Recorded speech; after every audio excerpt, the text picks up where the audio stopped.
കാൽവരിനാഥ മിനിസ്ട്രിയുടെ morning വോയിസിലേക്ക് ആർദ്രമായ സ്വാഗതം.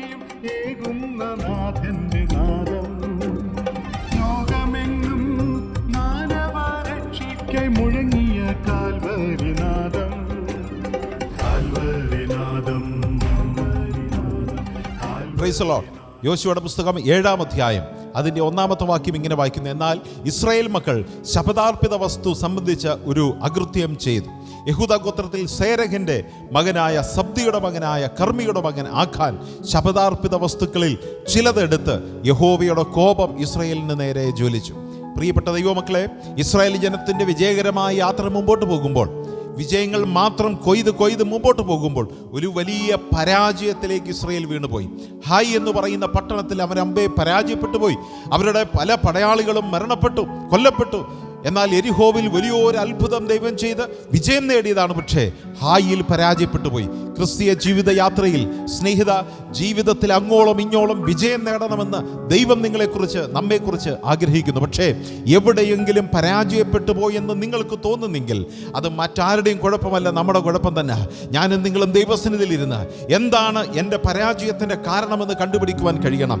പരീക്ഷയ്ക്ക് തോറ്റുപോയെങ്കിൽ, ജോലി നഷ്ടപ്പെട്ടു പോയെങ്കിൽ, എനിക്ക് ലഭിക്കേണ്ടുന്ന നന്മ നഷ്ടപ്പെട്ടു പോയെങ്കിൽ, ഭവനത്തിന് തകർച്ച നേരിട്ടെങ്കിൽ, കുടുംബജീവിതത്തിന് തകർച്ച നേരിട്ടെങ്കിൽ, കുടുംബജീവിതം തക്ക സമയത്ത് നടക്കുവാൻ കഴിയുന്നില്ലെങ്കിൽ, കണ്ണുനീരുകളും നിരാശയും ദുഃഖവുമാണ് ജീവിതത്തിലെങ്കിൽ, അഭിവൃദ്ധിപ്പെടുവാൻ കഴിയുന്നില്ലെങ്കിൽ, ആത്മീയമായി അഭിവൃദ്ധിപ്പെടുവാൻ കഴിയുന്നില്ലെങ്കിൽ, ആത്മാവിന് നിറവ് ലഭിക്കുന്നില്ലെങ്കിൽ, സ്നേഹിത, എവിടെയൊക്കെയോ പരാജയം സംഭവിച്ചിരിക്കുന്നു, എവിടെയൊക്കെയോ വീഴ്ച സംഭവിച്ചിരിക്കുന്നു. ഇവിടെ വായിക്കുന്നത് ശപഥാർപ്പിത വസ്തുക്കളിൽ ചിലത് ഇസ്രായേൽ എടുത്തിരിക്കുന്നു. ദൈവഹിതമല്ലാത്ത എന്തൊക്കെയോ നിങ്ങളുടെ ജീവിതത്തിൽ സംഭവിച്ചിരിക്കുന്നു. ദൈവത്തിന് ഇഷ്ടമില്ലാത്ത ചില പ്രവൃത്തികളോ നോട്ടമോ ചിന്തയോ സംസാരമോ വാക്കുകളോ നിങ്ങളുടെ ജീവിതത്തിൽ സംഭവിച്ചിരിക്കുന്നു. അത് തന്നെയാണ് കാരണം. ചെയ്യേണ്ടുന്നത് ഇത്രമാത്രം: കർത്താവിൻ്റെ സന്നിധിയിൽ മുട്ടുമടക്കുക, കർത്താവിനോട് ചോദിക്കുക, കർത്താവേ, ഞാൻ അല്പം പരാജയപ്പെട്ടു പോയി നിൽക്കുകയാണ്, എൻ്റെ പരാജയത്തിൻ്റെ കാരണം എന്താണ്? ദൈവത്തിൻ്റെ പരിശുദ്ധാത്മാവിനെ അത് വെളിപ്പെടുത്തി തരണം. ദൈവത്തിൻ്റെ ആത്മാവിനെ വെളിപ്പെടുത്തി തരണം. അങ്ങനെ ദൈവത്തിൻ്റെ ആത്മാവ് വെളിപ്പെടുത്തി തരുമ്പോൾ മാനസാന്തരപ്പെടുവാൻ ദൈവം നമ്മെക്കുറിച്ച് ആഗ്രഹിക്കുന്നു. ആ തെറ്റുകളെ ദൈവത്തോട് ഏറ്റുപറയാൻ മനസ്സുണ്ടാകണം. ആ പാപം ദൈവത്തോട് ഏറ്റുപറയാൻ മനസ്സുണ്ടാകണം. ചില നാളുകൾക്ക് മുമ്പ് സുവിശേഷം പറഞ്ഞ ഒരു കുട്ടി ആ സുവിശേഷം കേട്ടപ്പോൾ വളരെ ക്രുദ്ധിച്ചു, വളരെ ദേഷ്യപ്പെട്ടു. എന്നാൽ വീണ്ടും ചില നാളുകൾ പ്രാർത്ഥിച്ചു. ഏതാണ്ട് 1-2 മാസങ്ങൾ കഴിഞ്ഞപ്പോൾ ആ കുട്ടി ഫോൺ ചെയ്തിട്ട് പറഞ്ഞു: അങ്കിൾ, അന്ന് ഞങ്ങളോട് പറഞ്ഞ വസ്തുത സത്യമാണെന്ന് ബോധ്യപ്പെട്ടു. ചില അനുഭവങ്ങൾ ഞാൻ കണ്ടു. എൻ്റെ ഒരു കൂട്ടുകാരിയുടെ ലൈഫിൽ ചില രോഗങ്ങൾ, പ്രതിസന്ധികൾ വന്ന് കഷ്ടതയിലേക്ക് പോകുന്നത് കണ്ടു. അപ്പോൾ ഞാൻ ഇങ്ങനെ മനസ്സിലാക്കി, കഴിഞ്ഞ നാളുകളിൽ ഞങ്ങൾക്കൊന്നും പ്രയാസമില്ലാതെ നടത്തിയത് ദൈവമാണെങ്കിൽ, ദൈവം പറഞ്ഞ ഒരു ഉത്തരവാദിത്വം ഞാൻ അനുസരിച്ചില്ലെങ്കിൽ അത് വലിയ ശിക്ഷയാണല്ലോ എന്ന് കരുതുന്നു. അതുകൊണ്ട് നിങ്ങൾ പറഞ്ഞ യേശുക്രിസ്തുവിനെ എൻ്റെ ഹൃദയത്തിൽ സ്വീകരിക്കുവാൻ എനിക്ക് താല്പര്യമാണ്. പ്രിയപ്പെട്ടവരെ, ഒരിക്കലും കർത്താവായ യേശുക്രിസ്തുവിൻ്റെ മുമ്പിൽ ഞാനും നിങ്ങളും ഒരു വിശ്വാസ ജീവിതം നയിക്കുമ്പോൾ എവിടെയെങ്കിലും പരാജയപ്പെട്ടു പോയി എന്ന് തോന്നുന്നെങ്കിൽ അതിനെ അങ്ങനെ കൊണ്ടു നടക്കരുത്. പരാജയത്തെ താലോലിക്കരുത്, പരാജയത്തെ കൊണ്ടു നടക്കരുത്. അതൊരു നന്മയാണെന്ന് കരുതരുത്. നമ്മുടെ ജീവിതത്തിലെ ചെറുതോ വലുതോ ആയ പരാജയം സാരമില്ല എന്ന് വെക്കരുത്. ഓടി ദൈവസന്നിധിയിലെത്തണം, ദൈവസന്നിധിയിൽ മുട്ടുമടക്കണം, ദൈവത്തോട് ഏറ്റുപറയണം, ദൈവത്തോട് ക്ഷമ ചോദിക്കണം. വചനം പറയുന്നു, ഏറ്റുപറഞ്ഞ് ഉപേക്ഷിക്കുന്നവൻ കരുണ കണ്ടെത്തും. ദൈവം അതിന് നിങ്ങളെ സഹായിക്കട്ടെ. മടങ്ങി വരാം, ദൈവസന്നിധിയിൽ മുട്ടുമടക്കാം, ദൈവസന്നിധിയിൽ കരയാം, നമ്മുടെ കുറവുകളെ ഏറ്റുപറയാം.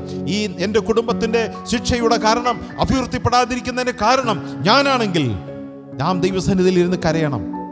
നമ്മുടെ ദേശത്തിൻ്റെ അഭിവൃദ്ധിക്ക് തടസ്സമാകുന്നെങ്കിൽ, ആത്മീയമായി വളരുന്നില്ലെങ്കിൽ അതിന് കാരണം നാം ആണെങ്കിൽ ദൈവസന്നിധിയിൽ മുട്ടുമടക്കണം, കരയണം.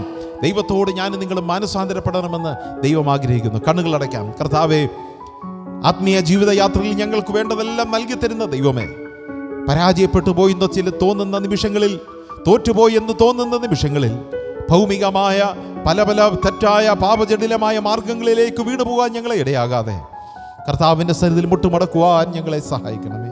ഈ വചനം കേൾക്കുന്ന ഓരോ പ്രിയപ്പെട്ടവരുടെ മേൽ ദൈവത്തിൻ്റെ പരിശുദ്ധാത്മാവിനെ പകർന്ന് പ്രതിസന്ധികളുടെയും വേദനയുടെയും തോൽവിയുടെയും പരാജയത്തിൻ്റെയും കണ്ണുനീരിൻ്റെയും ഒറ്റപ്പെടലിൻ്റെയും നിന്ദയുടെയും പരിഹാസത്തിൻ്റെയും മധ്യത്തിൽ കർത്താവേ, അവിടുത്തെ സന്നിധിയിൽ മുട്ടുമടക്കുവാൻ അവരെ അവിടുന്ന് പഠിപ്പിക്കണമേ, അവരെ സഹായിക്കണമേ.